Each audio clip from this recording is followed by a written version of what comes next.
Hello mga guys, welcome back to my channel, Just Automotive mga guys. Engine.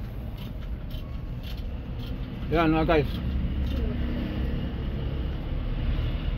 4N14 yan, L300 Euro 4. Issue nito mga guys, sliding. Tapos i-check natin mamaya kung ilang odometer na yung tinakbo nito. Kasi po mga guys, sabi ng may-ari, pangalawa na raw po ito, pangalawa na raw pinalitan. Ang masakit nito mga guys, sabi niya kanina, Kuya Jess, check mo nga bakit nung simula nung pinagawa ko yung transmission, kasi itong gagawin mo pangalawa na ito. Ang problema, bakit wala na kayang speedometer? Ito mabigat mga guys. Nakita natin yung yung speedometer sensor niya, yung gear at saka yung sensor, linagyan ng electrical tape, tapos nawala yung pinaka gear. Ito po mga guys, sabi niya hindi raw gumagana yung odometer. Violation po yan mga guys pagdating sa sa expressway. Kung hindi nyo ma-monitor yung takbo, baka po makaproblema. Ito mga guys, problema po nito, naging sliding. Tinaw natin to kagabi sa Katipunan, Quezon City. From Katipunan to Antipolo, dito lang sa sa border ng Marikina, Antipolo. O kaya andito tayo sa Mayamot. Ayan mga guys, yung clutch disc pressure plate nya mga guys ay ito, nasunog. Ito nangyari mga guys. Tignan nyo yung lining nya,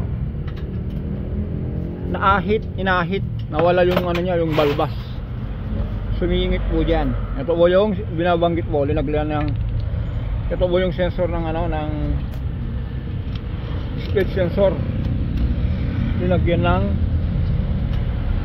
electrical tape. Kaya yan mga guys, ingat-ingat lang po kung halimbawa po nagpapagawa po kayo ng sasakyan. For reminder, silipin nyo pa minsan-minsan yung sasakyan kung anong ginagawa. Katulad po nito, simula doon nung pinagawa yung yung transmission na wala speed, nung pagkalos pa lang nung tinatanggal yung transmission, napansin na agad ito, meron pong electrical tape. Ayan, tapos kakabakta ka, walang gear. Alam nyo mga guys kung bakit po nakaganito walang gear? Palagay ko po ito, nung kakalasin nila ito, naikot po nila. Tapos nung naikot po nila, yung gear po dito na nag-lock. Tapos nung pinatakbo na, naharus o kaya bumitaw. Kasi po ito mga guys, may guide po ito, hindi dapat pakialaman po ito. May guide po niyan. Ito ito saka dito. Yan. Dapat mga guys, ang kakalasin lang dapat itong lang, itong socket lang. Lang po yan, pin out lang yan. Ito po, ingatan nyo na lang ito. Baka ang inisip po kasi yung gumawa nito mga guys, baka naka-disgrasya na silang ganito. Pero yan, tuloy na disgrasya uli. Kaya, at tapos mga guys, kaya nga po, yun nga, kaya inatak natin kagabi sliding. Kung pansinin nyo po, makapal pa dito sa sa nakasayad sa flywheel. Kung tutuusin po, nasa 80% po siya, yan Pero yung po, yung andito sa pressure plate, yun po, tumayod po ito, nawala yung lining. Kaya yung dapat po ganito po siya.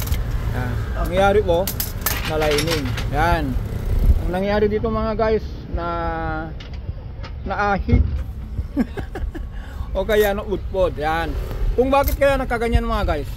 Isa sa dahilan po niyan, yung driver po, pwede nating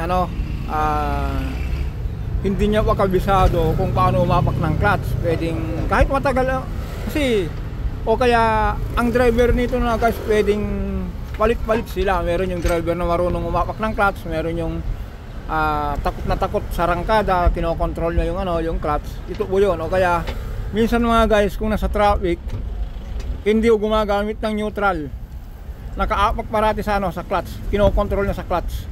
Lalo na kung naka uphill yung pataas, na instead na gagamit ng neutral kung heavy traffic, ginagamit niya po yung yung control ng clutch. Dito po nangyaya na nadadamage po ang lining. Kasi mga guys, ito po galing Marikina papuntang Quezon City.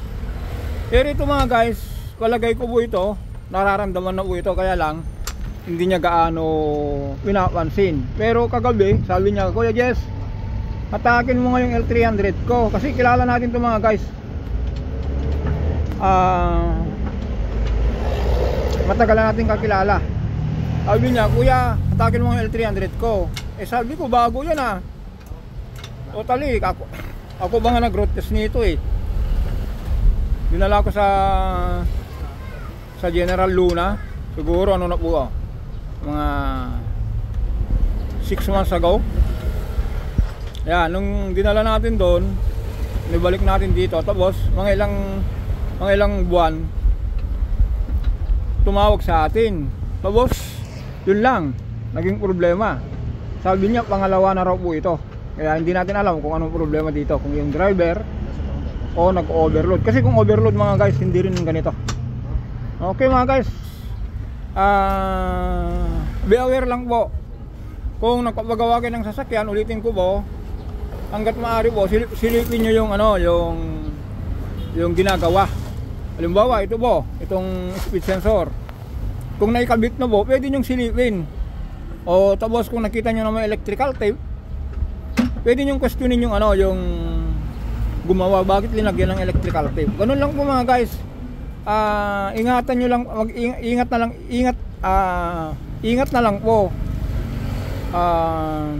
Yun nga po, medyo masakit na mangyayari ito. Kasi kung tutuusin mga guys, magkano rin po ito, more or less ano rin po ito, kung hindi 2K, 3K, kasi wala yung gear, tapos nasira yung sensor. Kaya sabi ko nga po, nakakalangkot. Yan, nakasalpak kayo guys. O yan o. Yan, for reminder lang ulit mga guys ha, ulitin natin yung mga ganitong kaso po, kung bakit po nalalining, pwede po niyan mabigat yung paa niya sa yung tinatawag na clutch driver. Parating nakaapak yung clutch, kinokontrol niya pagdating sa uphill. Ginagawa niya pong o kaya minsan ginagawa niyang ito munang inapakan niya bago preno. Kasi mga guys, ang driving po, kung matulin, kung gusto po mag neutral, preno muna saka clutch. Wag na nangyayari po, clutch parating inaapakan, tapos sa kanya inapakan yung preno. Kaya yan, ganito nangyari po dito. Kaya yan, ngayon linagyan natin ng original.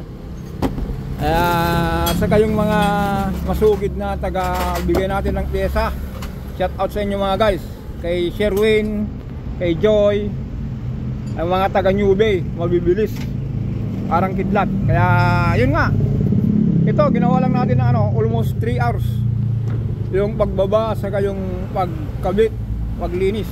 3 oras na mga guys, L300 Euro 4. Ayan, tapos yung pinsan ko dyan sa Lukban Auto Supply, kay Michael Lacar, na parating nakasubaybay sa ating channel. Thank you insan. Okay mga guys, hanggang dito na lang po tayo. For reminder lang po ito, ingatan nyo po yung sasakyan nyo, at saka yun, bantayan nyo po yung gumagawa minsan. Kasi po, based to my experience, minsan talaga, lalo kung hindi natin mabantayan yung tao, nakakaroon ng problema po niyan. May po niyan, merong focus. Tulad nito, hindi alam ng may-ari, nalaman na lang ng yung may-ari na bakit wala ng speed sensor. Yung wala, ganito nangyari dito, tinalian ng electrical tape. Okay mga guys, hanggang dito lang po tayo. Don't forget po to subscribe, like and share. Maraming salamat.